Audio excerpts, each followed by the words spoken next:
जब लग गुरु मिले न सांचा, तब लग गुरु करो 10 पांचा। क्या गुरु बदल सकते हैं? क्या गुरु बदलने से पाप लगता है? अध्यात्म के इस मैदान में आखिर सही गुरु कौन है? गीता जी में वर्णित तत्वदर्शी संत कौन है? इन सभी प्रश्नों के उत्तर जानने के लिए अवश्य सुनिए जगत गुरु तत्वदर्शी संत रामपाल जी महाराज के मंगल प्रवचन। सतगुरुदेव की जय। बंदी छोड़ कबीर परमेश्वर जी की जय। बंदी छोड़ गरीबदास जी महाराज जी की जय। स्वामी रामदेवानंद जी गुरु महाराज जी की जय।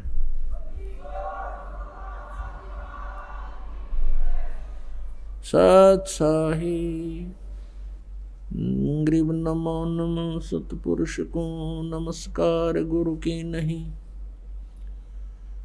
सुर नर मुनि जन साधुआ संतों सर्वस दी नहीं। सतगुरु साहेब संत सब डंडो तुम प्रणाम। आगे पीछे मध्य हुए तिनको जा कुर्बान। नराकार निर्विषम काल जाल वैबंधम निर्लेपम निज निर्गुणम। अकल अनुपवेशोन्दुनम सोहम सुरति समाप्तम सकल समाना निरतल। उज्ज्वल हीरंबर हरदमम बेपरवा था है वार पार नहीं मध्यतम। दिवजो सुमर सिद्ध होई गणनायक गलताना। करो अनुग्रह सोई पारस पद परवाना। आदि गणेश मनाऊं गणनायक देवन देवा। चरण कमल लो लाऊं आदंत करूं सेवा। परम शक्ति संगीतम रिद्धि सिद्धि दाता सोई। अवगत गुण अतीतम सतपुरुष निर्मोही। जगदम्बा जगदीशम मंगल रूप मुरारी। तन मन अर्पों शीसम भक्ति मुक्ति भंडारी। सुर नर मुनि जन ध्यावे ब्रह्मा विष्णु महेश। शेष शेष मुख गावे पूज्य आदि गणेश। इंद्र कुबेर सरीखा वरुण धर्म राय ध्यावे। समर्थ जीवन जी का मन इच्छा फल पावे। 33 कोटि आधारा ध्यावे शेष 88। उतर बहु जल पारा कट है यम की फांसी। 33 कोटि आधारा ध्यावे शेष 88।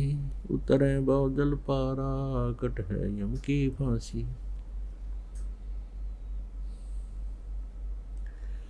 कर जोरूं विनती करूं धरूं चरण पर शीश। गुरु जी राम देवानंद जी महाराज ने दियो नाम बख्शीश। कोटि कोटि सिजदा करूं कोटि कोटि प्रणाम। चरण कमल में राखियो मैं बंदी जो मैं गुलाम। कुत्ता हूँ गुरु देव का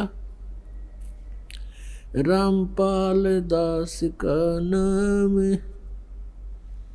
गले प्रेम की जेवड़ी जांखें चोवा जाऊं।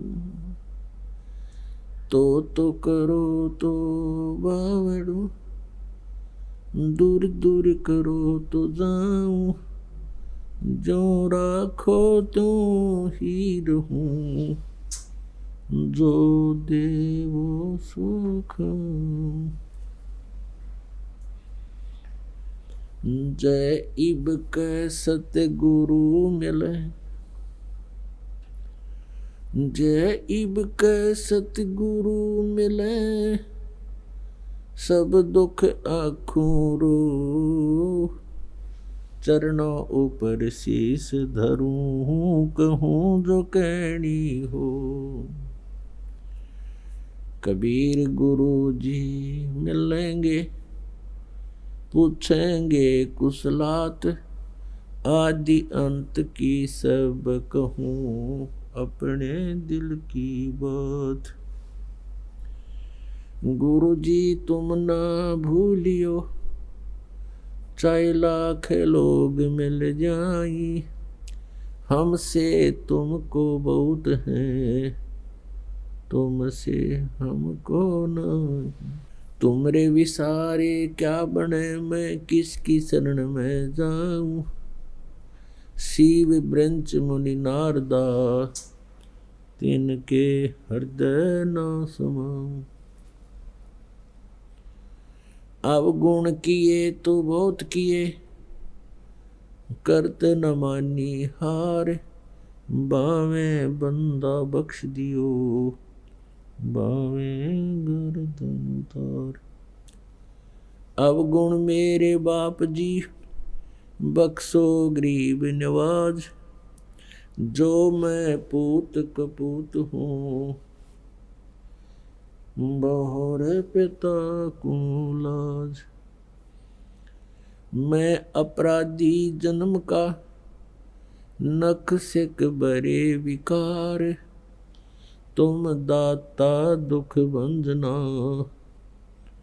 मेरी करो संवार।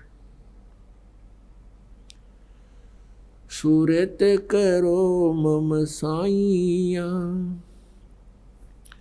हम हैं भव जल माही, आप ही बह जाओगे जो तुम न पकड़ोगे बाँ। हे बंदी छोड़ दयाल जी, तुम तक हमारी दौड़े, जैसे काग जहाज का, अब सूजत और न ठोरे। परम पिता परमात्मा पूर्ण ब्रह्म सर्वसृष्टि रचनहार, कुल मालिक कबीर साहब जी, कबीर परमेश्वर जी की असीम कृपा से आप जी सत्संग सुनने के लिए उपस्थित हुए। सत्संग से हमें जानकारी होती है कि हम मनुष्य जीवन प्राप्त करके क्या कार्य कर रहे हैं, क्या करना चाहिए, हमारा यह उद्देश्य क्या है जन्मने और मरने का, हम यहाँ कितनी भयंकर यातनाएं सहन कर रहे हैं, कितने हमारे ऊपर कष्ट आते हैं, कितनी आपत्तियां आती हैं, आपदाएं आती हैं, प्राकृतिक आपदाएं भी आती हैं, और हम यहाँ किस कारण से रह रहे हैं, इसकी जानकारी सत्संग से होती है। और सत्संग केवल कबीर परमेश्वर जी ने ही आके बताया है, सुनाया है। परमेश्वर कबीर जी के अतिरिक्त किसी के पास ये सत्संग नहीं था, और कबीर परमेश्वर ने जो ये सत्संग अर्थात ये तत्व ज्ञान स्वयं आकर के बोला था, और फिर वो लिपिबद्ध किया गया, जिसको सूक्ष्म वेद कहते हैं, जिसको सच्चिदानंद घन ब्रह्म की वाणी कहते हैं, जिसको कबीर वाणी कहते हैं। उस कबीर वाणी के अंदर यह सत्संग है, और उसके अतिरिक्त जो सदग्रंथों के अंदर सदग्रंथ लिखा था, अन्य सदग्रंथों में सूक्ष्म वेद को छोड़कर, उसको हमारे गुरुजन समझ नहीं सके। जो तत्व ज्ञान उनके अंदर विद्यमान था, हमारे पवित्र हिंदू धर्म के जो गुरुजन थे, वो उन सदग्रंथों को ढंग से नहीं समझ पाए, जिस कारण से वे हमें सत्संग नहीं बता सके।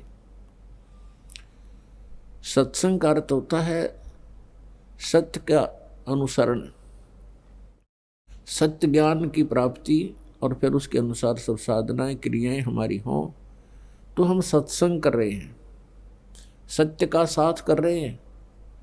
इसके अतिरिक्त हम सत्संग नहीं कर रहे, ना सुन रहे हैं, और ना ही हम सत्संग सत्य के साथ चल रहे हैं।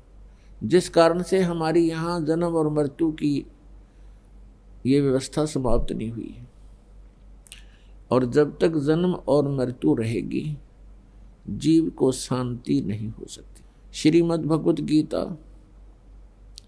अध्याय नंबर 18 के श्लोक नंबर 62 में कहा कि अर्जुन, तू सर्वभाव से उस परमेश्वर की शरण में जा, उसी परमेश्वर की कृपा से तुझे सनातन परम धाम, परम शांति और सनातन परम धाम की प्राप्ति होगी। परम शांति।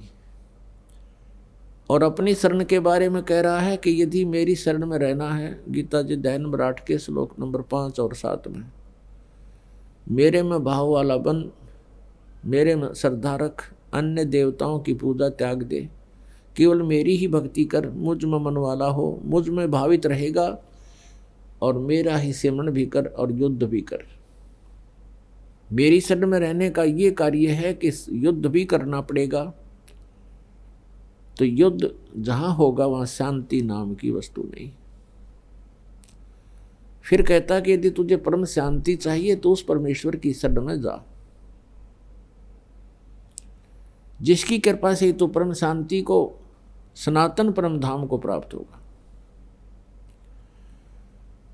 अपने विषय में कहता गीता ज्ञानदाता अध्याय नंबर 2 के श्लोक 12 में, गीता अध्याय नंबर 4 के श्लोक 5 और 9 में, गीता अध्याय नंबर 11 के मंत्र 2 में कह रहा है कि मेरे और तेरे बहुत जन्म हो चुके हैं, तू नहीं जानता, मैं जानता हूं। इससे सिद्ध है कि गीता ज्ञान दाता भी जन्म और मृत्यु के दीर्घ रोग से ग्रस्त है। और जब तक जन्म मृत्यु है परम शांति नहीं हो सकती। इसीलिए श्रीमद् भगवत गीता अध्याय नंबर 15 के श्लोक नंबर 1 से 4 में यह स्पष्ट किया है कि उल्टा लटका हुआ संसार रूपी वृक्ष है। इसकी ऊपर को जो जड़ है वो तो समझो मूल मालिक है, पूर्ण ब्रह्म है, सच्चिदानंद घन ब्रह्म, जो सबका धारण पोषण करता है, सबका पालन करता है और जिससे सब ब्रह्मांडों की उत्पत्ति हुई है। जैसे जड़ से ही यानी मूल से ही पेड़ को आहार प्राप्त होता है और मूल के ही कारण पौधा पेड़ बनता है, फलता फूलता है।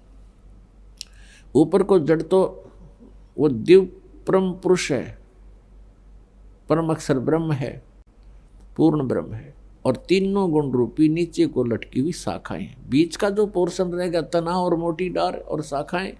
तो इसके विषय में गीता ज्ञानदाता अल्पज्ञता सिद्ध करता है कि मुझे इसका पूर्ण ज्ञान नहीं है। गीता जी अध्याय नंबर 15 के श्लोक नंबर 2 में कहा है कि तीनों गुण रूपी शाखा हैं। फिर 3 में कहा कि ये इस संसार रूपी वृक्ष का जो इसकी जानकारी मैं नहीं रखता। यहाँ विचार काल में, विचार काल का अर्थ है कि जो तेरा मेरा गीता का डिस्कशन हो रहा है, विचार विमर्श चल रहा है, इसमें मैं नहीं बता पाऊंगा क्योंकि इसकी मुझे आदि और अंत का ज्ञान नहीं। इसलिए गीता जी अध्याय नंबर 4 के श्लोक नंबर 34 में कहा है कि तू सर्व उस तत्वदर्शी संतों के पास जाकर के उस परमात्मा ज्ञान को समझ। वो तत्वदर्शी संत तुझे उस परमात्मा के विषय में जानकारी देंगे, परम अक्षर ब्रह्म की पूरी डिटेल बताएंगे।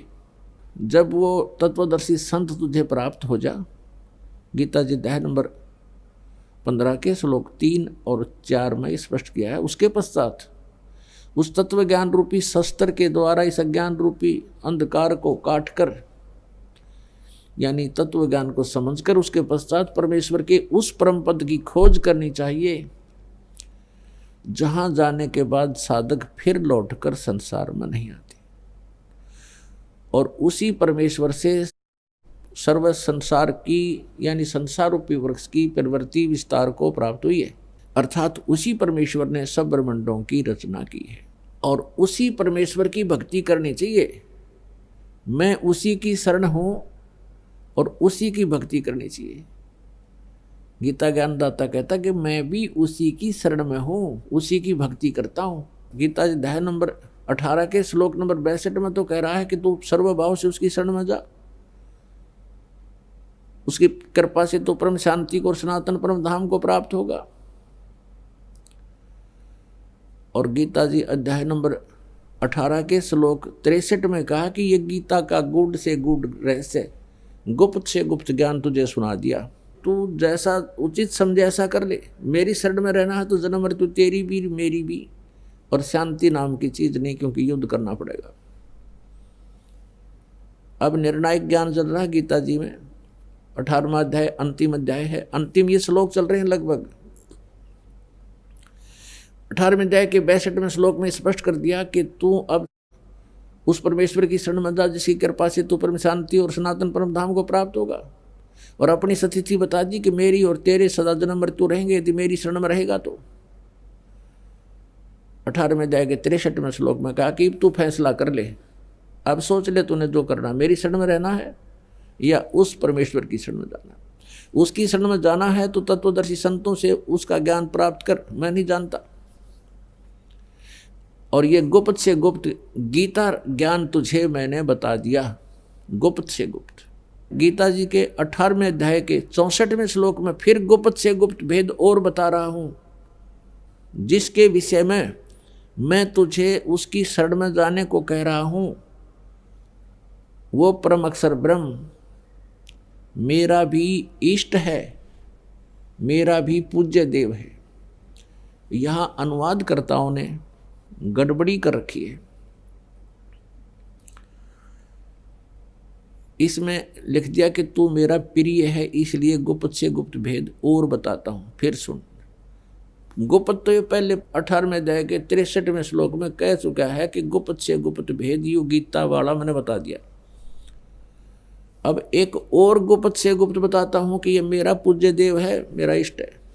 तो पुण्यात्मा, उस परम अक्षर ब्रह्म की भक्ति ना करने से हम अभी तक जन्म और मृत्यु के दीर्घ रोग में ग्रस्त रहे।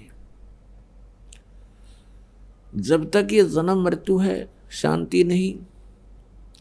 आज हम और आप सभी अपने परिवार को और अपनी संपत्ति को अपना माने बैठे हैं, और यहाँ कोठी और कार खरीदने में, बड़ी बड़ी फैक्ट्रियां लगाने में, एमएलए, एमपी, मंत्री, मुख्यमंत्री, प्रधानमंत्री बनने की इच्छा में हम पूरा मनुष्य जीवन वेस्ट कर देते हैं, बर्बाद कर देते हैं। और एक सेकंड का कोई किसी को विश्वास नहीं, किसी का भी। एक सेकंड में ना जाने कब यहाँ के बिजली गिर जाए, और हम फिर भी यहीं व्यवस्थित हैं, फिर भी यहाँ से मन नहीं हट रहा, क्योंकि हमारे पास विकल्प नहीं। और करें क्या? क्योंकि इस मन को तो कोई ना कोई चाहिए, कहीं ना कहीं टक्कर मारने। ये तो जीव को निचला एक स्थान पर टिकन नहीं देता। ऋषि महर्षि ने कोशिश की, तत्वदर्शी संत के अभाव से परमात्मा पाने के लिए भरसक प्रयत्न भी किए और बहुत कठिन साधनाएं भी की, लेकिन इस मन ने उनको भी बुरी तरह भ्रमित रखा और कोई ना कोई कारण बना के उनको भी नष्ट कर डाला। अब कारण क्या है कि जब तक हमें परम अक्षर ब्रह्म की साधना और तत्वदर्शी संत नहीं मिलेगा, तब तक हम जो व्यवस्था कर रहे हैं इससे मन नहीं हटा सकते। जो भी क्रियाएं हम करते हैं इसी में हम आसक्त रहते हैं। और सतगुरु मिलेंगे तो हमें ज्ञान मिलेगा कि हम यहाँ के रहने वाले नहीं हैं, आप यहाँ के वासी नहीं हो, यहाँ तो आप विवश कर रखे हो, यहाँ तो हम सभी बाई फोर्स रोक रखे हैं, ऐसे बंधन हमारा बांध रखे हैं, हम इन चरम दृष्टि से उसको देख नहीं सकते। परमेश्वर के तत्व ज्ञान से फिर उन बंधनों का हमें आभास होगा और उनको हम अच्छी तरह समझ सकेंगे कि कौन कौन से बंधन किन किन रस्सों से हमें बांध रखा है। अब यहाँ ब्रह्मा, विष्णु, महेश भी इसी बंधन में, इन्हीं बंधनों में बंधे हुए, कर्मों के बंधन में, और ब्रह्म भी यही बंध है, क्योंकि ये यहाँ का स्वामी है, इसे बाहर ये नहीं जा सकता। और परब्रह्म भी अपने लोक में ये भी कैद है। केवल एक परम अक्षर ब्रह्म है जो स्वतंत्र परमात्मा है, पूर्ण ब्रह्म, जिसको सत्य पुरुष भी कहते, और वो सतलोक में रहता है। हम आप सभी सतलोक में रहा करते थे और वहाँ से हम अपनी गलती के कारण यहाँ इस काल के लोक में आ गए। ये काल का लोक है, 21 ब्रह्मांड हैं इसके, और यहाँ का विधान है जन्म और मृत्यु सदा बनी रहेगी। जैसे कर्म करेगा वैसा ही फल आपको यहाँ मिलेगा 21 ब्रह्मांड में। आपने बुरे कर्म किए हैं तो बुरा फल भी भोगना ही पड़ेगा, अच्छे कर्म किए हैं तो अच्छा कर्म भी आपको मिलेगा ही मिलेगा। लेकिन जन्म और मृत्यु और ये कर्मों का भोग दंड आपको भोगना ही पड़ेगा और सदा इसका फेस करना पड़ेगा। केवल एक परम अक्षर ब्रह्म है जो हमारे इस जन्म और मृत्यु के रोग को नाश कर सकते हैं, और साथ में हमारे जो प्रारब्ध के अंदर, प्रारब्ध बोलते हैं अपने आपके एक जीवन में, वर्तमान जीवन में जो भी सुख या दुख आपके लिखे हुए हैं, आप केवल उन्हीं को भोग रहे हैं। और केवल परम अक्षर ब्रह्म आपके इस प्रारब्ध में परिवर्तन कर सकते हैं, क्योंकि पुण्यों से सुख होता है और पापों से दुख होता है, संकट आते हैं। और यदि हमारे पाप ही समाप्त हो जाए प्रारब्ध वाले, तो हमें जीवन में सुख हो सकता है। जैसे किसी के पैर में कांटा लगा हो और कांटे के कारण दुख है और कांटा निकलते ही सुख हो जाएगा। तो हमारे कर्मों के कांटे लगे हुए हैं और इनको ना ब्रह्मा जी काट सकते, ना विष्णु जी, ना शिव जी, न श्री राम, न श्री कृष्ण, और न ही ये ब्रह्म। केवल परम अक्षर ब्रह्म इस कांटों को निकाल सकता है। उसी के पास ये औजार हैं जो हमारे पाप रूपी कांटों को निकाल सकते हैं, हमारे जीवन रूपी सफर को साफ कर सकते हैं, उस रास्ते को साफ कर सकते हैं। तो हम उस परम अक्षर ब्रह्म की भक्ति ना करके, हम उसके आगे अर्जी ना लगा के, हम उन भगवानों के सामने अर्जी लगाते रहे, उनकी स्तुति प्रार्थना भक्ति करते रहे, जो हमारे प्रारब्ध के या किसी संचित कर्म को वो नाश नहीं कर सकते, वो समाप्त नहीं कर सकते, और जिस कारण से हमें शांति नहीं हो सकती। अब जैसे कोई भी भक्त है, श्रद्धालु है, अच्छी आत्मा है, वो तो भक्ति के लिए वैसे ही संतों के पास जाते हैं। उनके पिछले संस्कार इतने अच्छे होते हैं कि वो भक्ति भगवान के बिना रह नहीं सकते, और वो चले जाते हैं संतों को तत्वदर्शी संत समझकर, और वहाँ जैसा भी उनको ज्ञान दे दिया जाता है। वो श्रद्धालु बिलीवर होते हैं, विश्वासी होते हैं, जो गुरुजी ने कहा वो करबद्ध हो करके और नतमस्तक हो करके स्वीकार करके और उसके ऊपर आरूढ़ हो जाते हैं। उनको पता नहीं कि ये नीम हकीम है, इसके पास सच साधना नहीं है, लेकिन वो उसको पूर्ण संत मानकर साधना करने लग जाते हैं, साधना करने लग जाते हैं। और जो दुखी होते हैं वो दुख का नाश कराने के लिए, संकट निवारण के लिए भी संतों की ही तलाश करते हैं।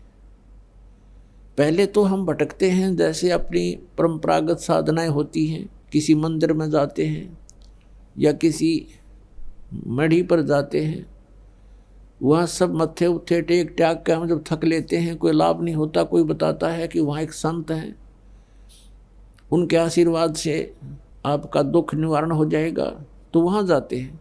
वो संत जाते ही आपको कोई क्रियाएं बताता है, ऐसा कीजिए, इतना दान कीजिए, ऐसा कीजिए, हैं, ऐसे ऐसे अनुष्ठान कीजिए, ये मंत्र का जाप कीजिए, आपका ये संकट ठीक हो जाएगा। आप ऐसे ही करते हो। जब 2-3 बार आप चले जाते हो, फिर वो कहता है, जब आपको राहत नहीं मिलती, आप प्रार्थना करते हो कि मुझे कोई राहत नहीं मिली, तो वो क्या कहता है कि भाई देखो, ये तो आपके प्रारब्ध में लिखा है, प्रारब्ध में आपने भोगना ही पड़ेगा, और प्रारब्ध का जो पाप है वो तो भोगने से ही समाप्त होता है। और फिर उदाहरण देते हैं कि जैसे भगवान विष्णु अवतार श्री रामचंद्र जी आए थे, विष्णु जी को श्राप दिया था नारद जी ने कि तू एक जीवन अपनी पत्नी के वियोग में बिताएगा। ऐसा ही हुआ। और फिर श्री राम वाली यानी विष्णु वाली आत्मा श्री कृष्ण जी बने, और श्री राम रूप में श्री कृष्ण जी ने यानी श्री राम ने बाली मारा था सुग्रीव का भाई, एक वृक्ष की ओट लेकर धोखे से। तो श्री कृष्ण रूप में उस कर्म का भी भोग श्री कृष्ण जी को भोगना पड़ा। बाली वाली आत्मा एक शिकारी बनी और विषाक्त तीर से भगवान श्री कृष्ण जी के तलवे में तीर मार कर उनका वध किया। इस प्रकार फिर ये जो तत्व ज्ञानहीन संत हैं, फिर ये कथाएं सुना के अपना पीछा छुड़वाते हैं और कहते हैं देखो भगवानों को भी कर्म का दंड तो भोगना ही पड़ा।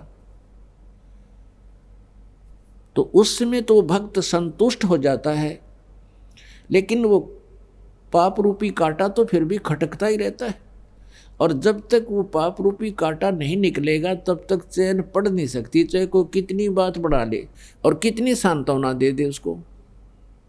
फिर वो दूसरे के पास जाता है, वहां से भी कोई राहत इसी प्रकार वो थक लेता है, फिर तीसरे के पास जाता है। जब वहां से भी उसको राहत नहीं मिलती है, या तो वो मर जाता है या फिर और उल्टे काम करने लग जाता है, शराब पीने लगेगा उस टेंशन को कम करने के लिए, या फिर चोरी करने लगेगा टेंशन को कम करने के लिए, क्योंकि किसी को तो निर्धनता के कारण दुख है तो वो धनी बनना चाहता है चोरी और डाके मार के या कोई और कर्म बुढ़े करके।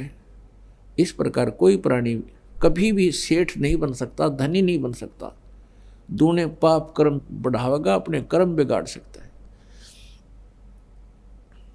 तो इसी कारण से पुण्यात्माओं आज पूरा मानव लगभग यानी 90% मानव की वृत्ति कति बिगड़ ली।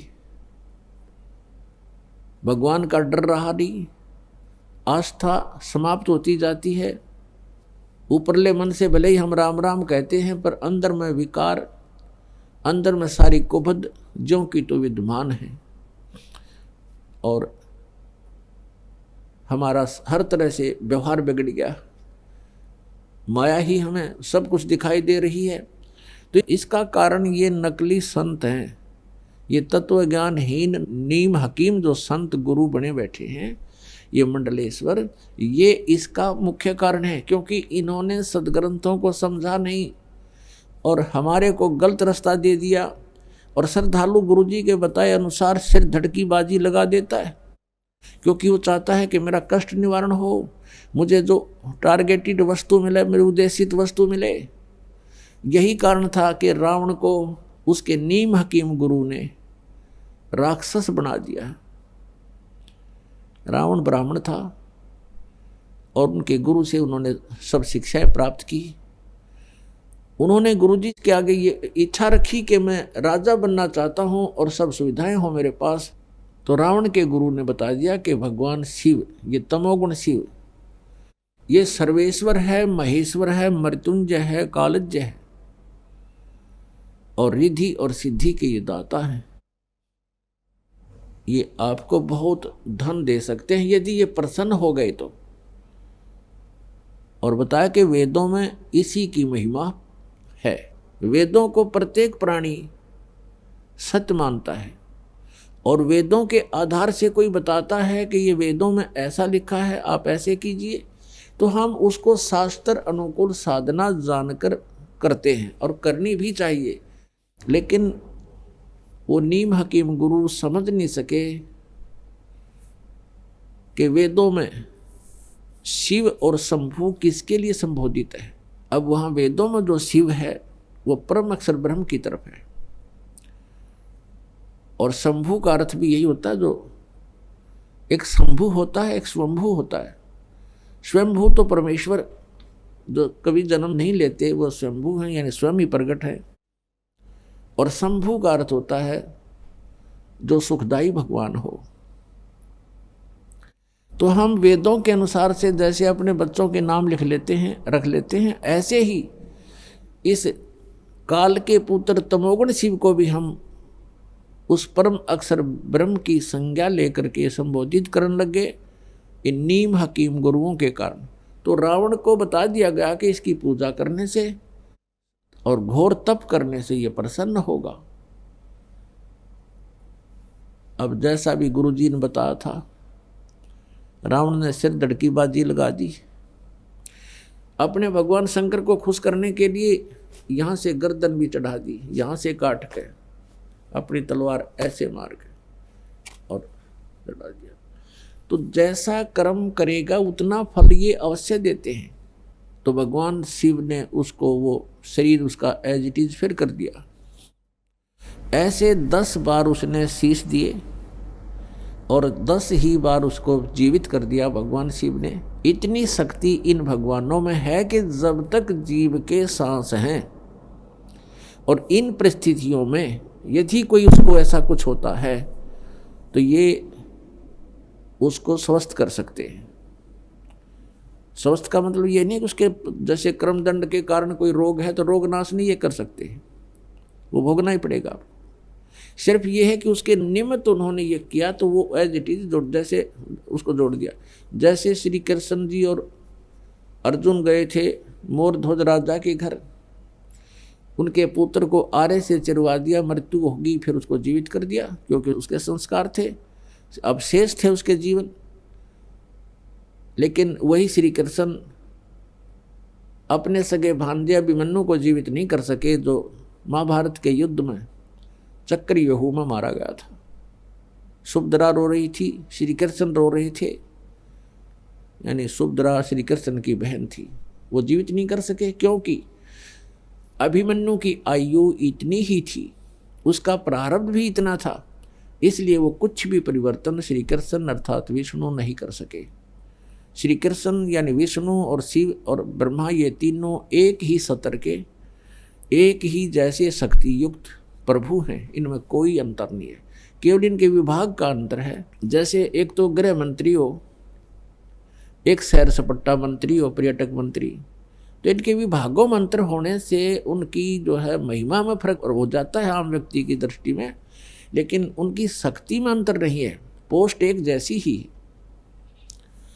तो भगवान श्री शिव जी को परम अक्षर ब्रह्म मानकर, मृत्युंजय मानकर रावण ने भक्ति की और सिद्धि मांग ली, रिद्धि मांग ली। सिद्धि आकाश में उड़ जाना, रिद्धि धन मांग लिया, दे दिया धन खूब, इतना धन दे दिया कि सोने की लंका बना ली। रावण के राज्य में लंका की मंडियों में हीरे मोती ऐसे बिका करते थे जैसे करनाल की मंडी में धान बिके, ऐसे उसके व्यापार हुआ करते थे। इतना धनी राजा हो गया, लेकिन सत साधना ना मिलने से, तत्वदर्शी संत ना मिलने से वो धरा धरा रह गया सारा उसका। वह सोने की लंका भी वहीं रहेगी, उन बांदर ठाए अंडे उन सोने की डलिया ने बगाओ समुद्र में ठा गए और सह परिवार नष्ट हो गया और नरक में डाल दिया गया। तो पुण्यात्माओं, जब तक हमें तत्वदर्शी संत नहीं मिलेंगे हम इस मनुष्य जीवन को सफल नहीं कर सकते। तो जब हम इधर उधर जाते हैं तो वो संत हमें पहले तो कुछ क्रियाएं बताते हैं, फिर लास्ट में फाइनल कर देते हैं कि तुम्हारे कर्म का दंड तुम्हें भोगना ही पड़ेगा। अब हम परमात्मा की भक्ति किस उद्देश्य से करते हैं? जिनको कोई आपत्ति नहीं है, आपदा नहीं है, जिनके ऊपर किसी प्रकार का भी कोई संकट नहीं आया है,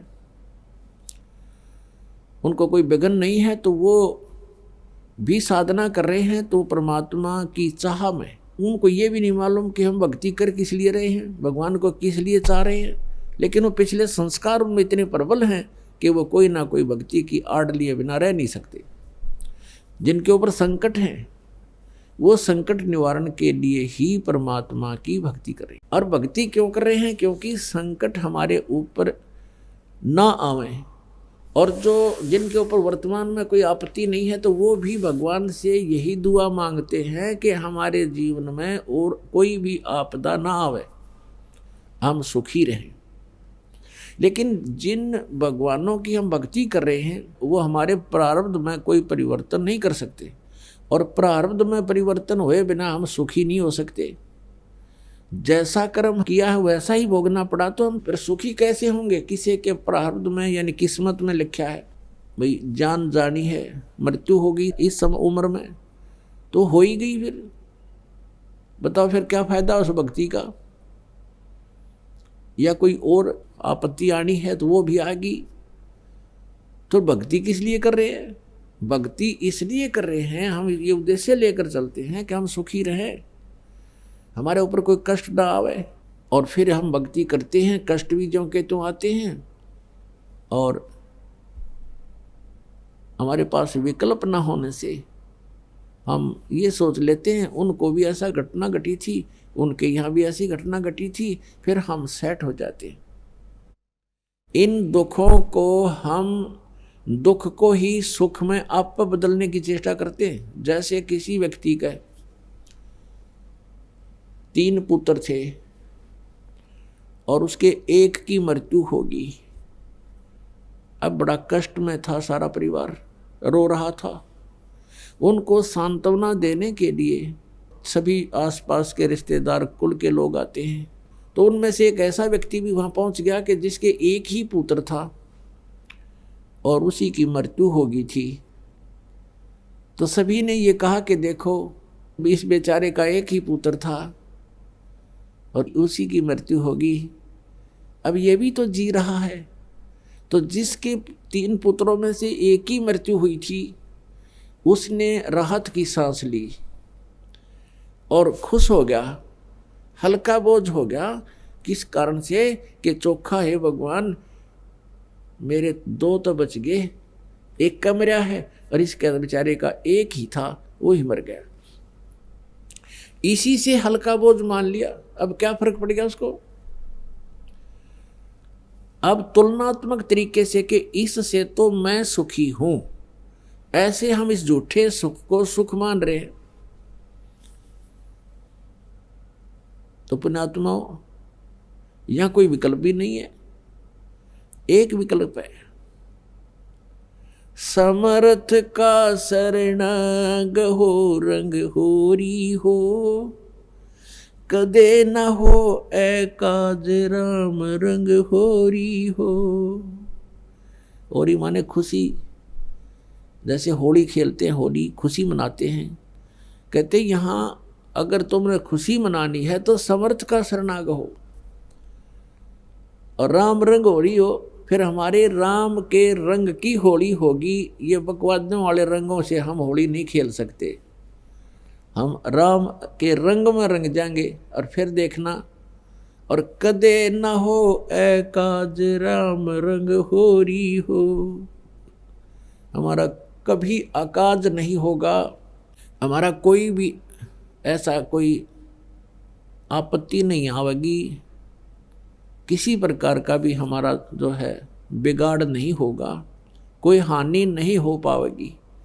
समर्थ का शरणागत। अब समर्थ कौन है?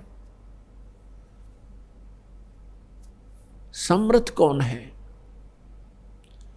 अभी तक हमारे को श्री ब्रह्मा जी, श्री विष्णु जी, श्री शिव जी को सर्वेश्वर और महेश्वर बताया गया। और जैसे भी इन नीम हकीम गुरुओं ने हमें ज्ञान दिया, हमारे पूर्वज पूर्ण रूप से आश्रित हो गए श्री भगवान विष्णु और श्री शिव भगवान की साधना करने लगे। और ब्रह्मा जी की साधना नहीं करते, क्योंकि ब्रह्मा जी को श्राप मिला हुआ है उसकी माता से कि तेरी पूजा जग में नहीं होगी। अब इन दोनों भगवानों को हम सर्वेश्वर मान कर भक्ति किया करते थे, और जिस कारण से ना तो हमारा कोई संकट निवारण हुआ, जो कष्ट आना था वो आ ही जाता रहा। तो ये समर्थ नहीं है। समर्थ वो होता है जो अविनाशी है और सर्व ब्रह्मांडों का रचनहार है, सर्वेश्वर है। सर्वेश्वर माने सबका मालिक। अब सबका मालिक कौन है? अब यहाँ थोड़ा सा आपको डिफाइन करते हैं, समझाना पड़ेगा, क्योंकि पुण्यात्मा परमात्मा की भक्ति करना कोई बड़ी बात नहीं और मोक्ष प्राप्त करना कोई बड़ी बात नहीं। जब बात समझ में आ जावे तो जैसे हम अपने पेट के लिए कितना कठिन से कठिन परिश्रम करते हैं, किसान को पता है अपने प्रोसीजर का, अपने प्रोफेशन का, और उसको पूर्ण रूप से करता है, तन मन धन से करता है, कठिन से कठिन परिश्रम करके भी उसको सफल करने की चेष्टा करता है, क्योंकि वो उससे पूर्ण परिचित है। जैसे ये दिसंबर और जनवरी का महीना हो और शीतलहर चल रही हो और किसान का खेतों में नहर के पानी का नंबर आ जाता है, नहर के पानी का समय डिवाइड होता है कि इस समय से इस समय तक फला व्यक्ति का, इस समय से इस समय तक उस किसान का, तो उस समय 12 बजे 1 बजे जिस किसान का नंबर आ जाता है रात की सिंचाई करने का नहर से, तो हम तो अपने मकानों में, अपने घरों में दरवाजे बंद करके और हीटर लगा कर सो रहे होते हैं, या एसी चला रहे होते हैं, या रजाई मोटी लेकर सो रहे होते हैं। और किसान पहुंच जाता उसमें रात के 12 बजे, शीतलहर चल रही हो कहाँ खेत में, और सिंचाई के लिए पानी जब दूसरे किसान से रोकना होता है, काटना होता है, तो जूते निकाल कर और घुटनों से ऊपर तक पजामा या धोती को ऊपर टांग कर पानी में प्रवेश कर जाता है जल में, और कस्सी से मेहनत करके वो पानी रोकता है और अपने खेत में चालू करता है। वो परवाह नहीं करता कि कोई कांटा लग जाएगा, वो परवाह नहीं करता कोई सर्प डस जाएगा, वो परवाह नहीं करता कि तेरे नमूनिया हो जाएगा। उसको केवल अपना उद्देश्य दिखाई देता है कि यदि आज मैंने ये कार्य नहीं किया, ये जल सिंचाई नहीं की, तो मेरे बालक भूखे मर जाएंगे, मैं निर्धन हो जाऊंगा, मांगता फिरूंगा। तो वो समझदार है, वो अपने उस कार्य से पूर्ण परिचित है, इसलिए वो कोई परवाह नहीं करता और उस काम को करके ही पीछ दम लेता है। तो पुण्यात्माओं, जिस समय आपको इस मनुष्य जीवन के उद्देश्य का पता लग जाएगा, आप भी तो मनुष्य ही हो, फिर आप इसी तरह कार्य करोगे। आप किसी की परवाह नहीं करोगे, सत्संग सुनने आओगे, भक्ति भी करोगे और परमात्मा पाओगे, क्योंकि ये प्रोसीजर है, यही एक तरीका है उस परमेश्वर के पाने का। कौन सा तरीका है? कि सबसे पहले गुरु हो। परमात्मा कहते हैं, गुरु बिन माला फेरते, गुरु बिन देते दान, गुरु बिन दोनों निष्फल हैं चाहे पूछो वेद पुराण। अब प्रसंग जो चल रहा है कि हमने सबसे पहले ये देखना है कि वो समर्थ कौन है जिसका हम शरण ग्रहण करें। और जब हमारे ये बात समझ में आ जाएगी, ये फाइनल हो जाएगा कि ये भगवान है समर्थ, और इससे ही हमें वो लाभ होगा जिसकी हम इच्छा कर रहे हैं, तो फिर हम उसी परमात्मा पर आश्रित हो जाएंगे। हम अन्य भगवानों से मन हटावांगे। वैसे कहने से नहीं हटता। जैसे हम कहें कि तुम ये साधनाएं मत करो, ये करो, तो आपका मन डगमग रहेगा कि हम ये क्यों करें, ये क्यों छोड़ दें जो पहले हम कर रहे थे। तो ये सब निर्णय आपके समक्ष होगा, तभी आप इनसे हटोगे, अपने आप हट जाओगे। इन्हीं भगवानों से भी आपकी आस्था अपने आप हट जाएगी। कैसे हटेगी? जैसे गीता जी अध्याय नंबर 2 के श्लोक नंबर 46 में कहा कि अर्जुन, जिस समय बहुत बड़े जलाशय की उपलब्धि प्राप्ति के उपरांत आपकी आस्था उस छोटे जलाशय में रह जाती है, ठीक इसी प्रकार उस परम अक्षर ब्रह्म, उस पूर्ण परमात्मा के गुणों से परिचित होने के उपरांत, उस तत्वदर्शी संत से ज्ञान सुनने के उपरांत, परम अक्षर ब्रह्म की महिमा से परिचित होने के उपरांत अन्य भगवानों में ऐसी ही आस्था आपकी रह जाएगी जैसे बहुत बड़े जलाशय की प्राप्ति के उपरांत छोटे तालाबों में आस्था रह जाती। अब देखो कितना निर्णायक ज्ञान दे रखा पवित्र गीता जी में, कि जैसे पहले क्या था, जब ये गीता जी बोली जा रही थी उस समय सभी प्राणी मनुष्य सरोवरों पर आश्रित थे, तालाबों पर। आपने देखा होगा, अब भी आप देख सकते हैं, गाँव के चारों तरफ तालाब होते हैं। पहले गांव छोटे छोटे होते थे, 10-20 घर कहीं भी इकट्ठे रहे, पूरा एक कुल, और वहाँ बैठ जाते थे किसी सरोवर की तालाब की शरण लेकर के। और वो छोटे तालाब ऐसे होते थे जैसे वर्षा हो जाती, वर्षा के दिनों में तो वो भर जाते थे, और सारा वर्ष उसी से वो पीते भी थे, पशुपालन भी करते थे, और कहीं छोटी मोटी कोई सब्जी खेती करी तो उसी से ही वो करते रहते थे। तो छोटे जलाशय यानी छोटे तालाब ऐसे होते थे, एक वर्ष वर्षा ना होए तो उनमें जल नहीं, सूख जाते, और उनके आश्रित प्राणी भी आपत्ति का सामना करते, उनकी भी मृत्यु हो जाती है, उसको छोड़कर भागना पड़ता कहीं जाते हो। और एक बहुत बड़ा जलाशय यानी बहुत बड़ी झील मिल जाए जिसमें 10 वर्ष वर्षा ना हो तो भी उसका जल सूखे नहीं, और वो उन प्राणियों को वो मिल जावे, फिर उनकी आस्था उस छोटे जलाशय में जैसी रह जाती है। अंडरस्टूड है यो, बिल्कुल आप आसानी से समझ सकते हो कि उस छोटे जलाशय से हम जितना लाभ प्राप्त कर रहे थे वो लाभ बुरा नहीं था, लेकिन वो सफिशिएंट नहीं था, वो पर्याप्त नहीं था।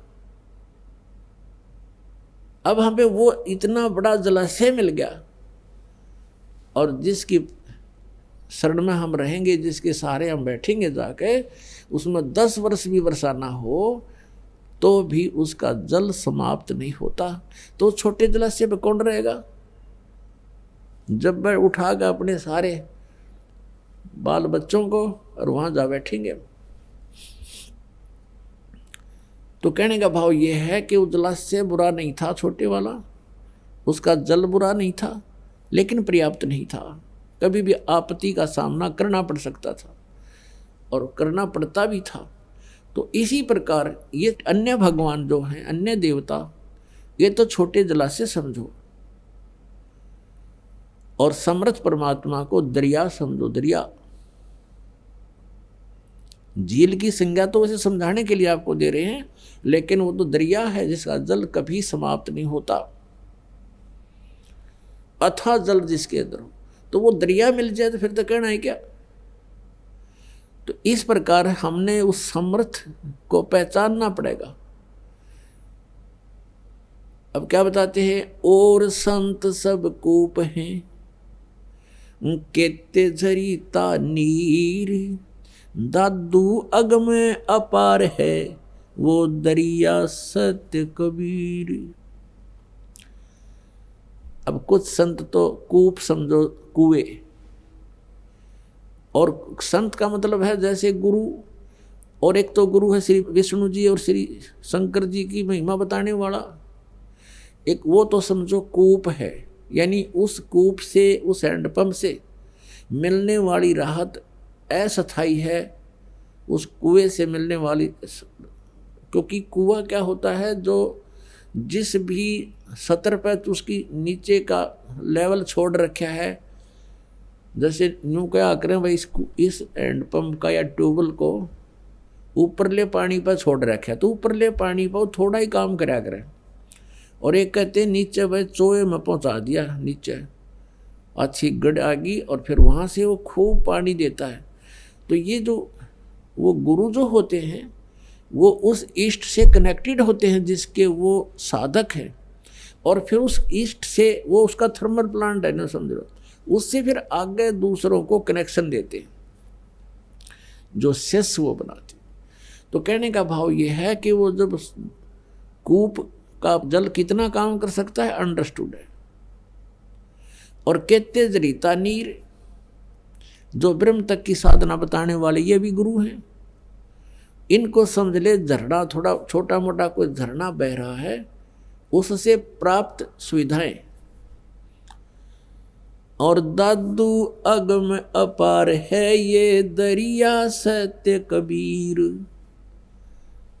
दादू साहब कहते हैं कि ये परम अक्षर ब्रह्म पूर्ण परमात्मा सर्व सृष्टि के रचनहार ये कबीर साहब ये दरिया है, दरिया। अब हमने दरिया की शरण ग्रहण करनी होगी। दादू साहब जी कहते हैं, जिन मोह को निज नाम दिया सोए सतगुरु हमारे। दादू दूसरा कोई नहीं ये कबीर सिरजनहार। जिन मोह को निज नाम दिया है, सही मंत्र आके दिया, वो परमात्मा सतगुरु रूप में आते हैं और तत्व ज्ञान प्रचार करते हैं। अच्छी आत्माओं को मिलते हैं, उनको तत्व ज्ञान से परिचित कराते हैं, उनको अपनी शरण में लेते हैं। उसी आधार से जो लीला प्रभु किया करते हैं, उस अपने लीला के अंतर्गत जिन महापुरुषों से मिले, उनमें से एक दादू साहेब जी भी हैं, आदरणीय दादू साहेब जी, जिनको परमात्मा मिले, जिनको भगवान मिले। उनका नाम लेने से भी पवित्र जिह्वा होती है हमारी ऐसे महापुरुषों की।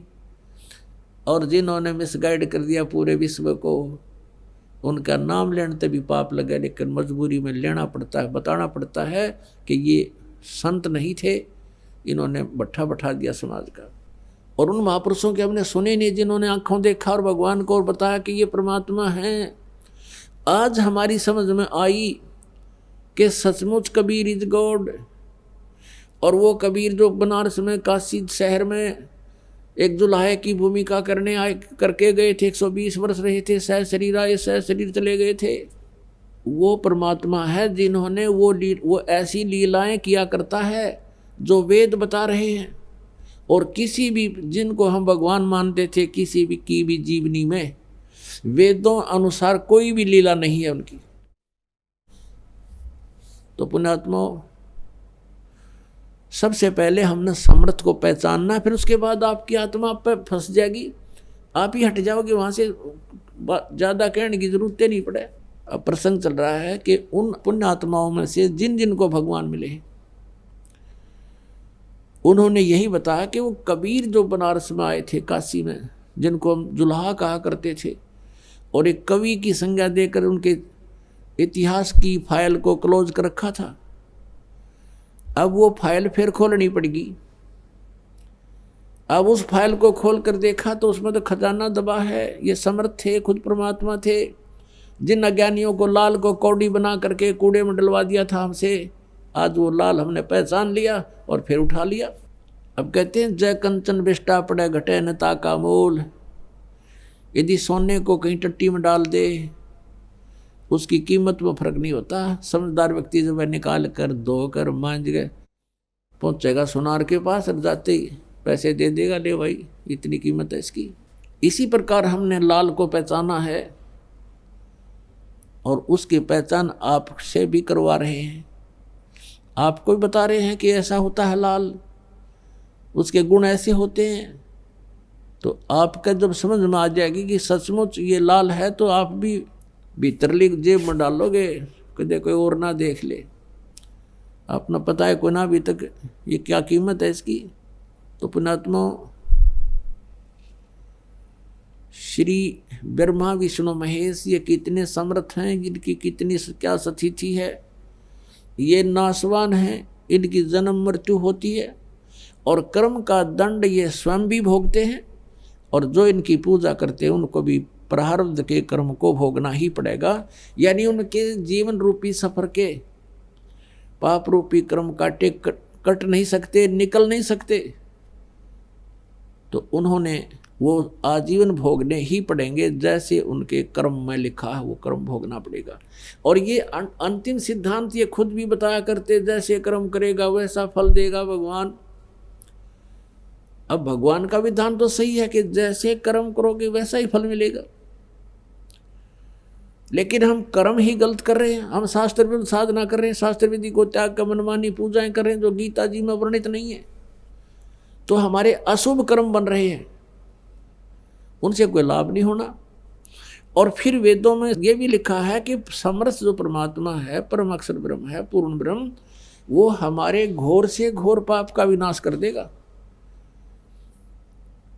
वो कैसे करेगा उसकी विधि बताई है कि इस तरह ये मंत्र जाप करो और अन्य कोई साधना मत करो, तुम्हारे प्रारब्ध के पाप का भी नाश हो जाएगा, तो पाप रूपी कांटे कट जाएंगे। हमारे जीवन रूपी सफर में जो कांटे पाप कर्मों के हैं वो निकल जाएंगे, तो हम सुखी हो जाएंगे। तो ब्रह्मा जी विष्णु जी की यदि हम साधना करें, हम सुखी नहीं हो सकते। इनकी भक्ति से हम संकट निवारण नहीं करवा सकते, हमारे प्रारब्ध में आने वाली आपदाएं टल नहीं सकती। और इनको छोड़कर और नीचे पहुंच गए हम, भैरव भूत हनुमान और मंडी मसानिया पे हमारे तो फूट गए ना बाग कति, बिना ज्ञान के हमने कहाँ पहुंचा दिए। भूत पूजो, अस्थि उठाओ, गंगा में इसकी मोक्ष करा के आओ। मोक्ष तो उस दिन कर दिया हमने, जैसा मोक्ष का पता था फूक फाक दिया, मोक्ष तो हमने हाथों कर दिया। और फिर क्या रहेगा, ईसाई मोक्ष होना है, जब गंगा में डालने मात्र से मोक्ष होना है, तो वो तो वहीं कर दिया था हमने। नहीं, उनका मोक्ष तो पहले कराना था जब वो जीवित था। अब मरने के बाद मोक्ष होया करे। मोक्ष प्राप्ति के लिए ऋषि महर्षियों ने शरीर गाड़ दिए, घर त्याग दिए, साधनाएं की, गलत साधना करने से उनके भी मोक्ष नहीं हुए। और मृत्यु के बाद ये कहते हैं गंगा में अस्थि बहा दो, इसकी 13वीं कर दो, 17वीं कर दो, फिर पिंड भरवा दो और फिर श्राद्ध निकाल दो, होगी मोक्ष, गति होगी। गति के लिए अंगा लगेगा पूरा। और कैसे लगेगा? सत साधना करनी पड़ेगी, अनुपासना त्यागनी पड़ेगी, और जो हमारे सदग्रंथ पर लिखा है वही पूजा हमने करनी पड़ेगी, तब हमारी गति होगी। वैसे तो हंगा तो नहीं लगेगा, क्योंकि हमने ये जो और साधनाएं संग्रह कर रखी हैं, ये छोड़ने में थोड़ी सी दिक्कत आती है। और ये छूट भी तभी सकेंगे जब आपको ये पता चलेगा ये खाम डले ढोरे हैं। तो ये आपको दिखाने के लिए, समझाने के लिए कि ये लाल है, ये कौड़ी है, ये पहचान बनाने के लिए सत्संग किए जा रहे हैं, प्रमाण दिखाए जा रहे हैं सदग्रंथों के। नहीं तो पुण्यात्माओं, 2 अक्षर की बात थी, जब तुम्हारे अंदर ये अज्ञान ना भरा हुआ होता, नाम दे देता दास, मर्यादा बता देता, और आप भक्ति करो ठाठ से, बात तक खत्म होगी थी। लेकिन आप भक्ति कर नहीं सकते जब तक आपके हरदम ये ठोक ठोक कर नहीं भर दिया जाएगा कि सचमुच ये भगवान है और ये साधनाएं है, प्रमाणित है सदग्रंथों में, इससे मोक्ष होगा ना। फिर क्यों डले ढोए, क्या फायदा रीस करने का भक्ति का। तो इस सत्य को सत्य सिद्ध करने के लिए आपको सत्संग सुनाया जाता है, ताकि आपकी रुचि बने। आप फिर अपने आप उन छोटे जलाशयों को त्याग कर और दरिया के किनारे जा बसो, आप सदा सुखी रहोगे, वहाँ कभी अभाव नहीं होगा किसी वस्तु का। तो वो दरिया सतलोक है, वहाँ जाने के बाद किसी भी वस्तु का कभी अभाव नहीं होगा। फॉर एग्जाम्पल आप देख लो कि छोटे जलाशय में तो जल समाप्त होगा, और दरिया के पास आप चले गए तो वहाँ कभी भी जल समाप्त नहीं होता। आपका जल संबंधित जो संकट था सदा के लिए समाप्त हो गया।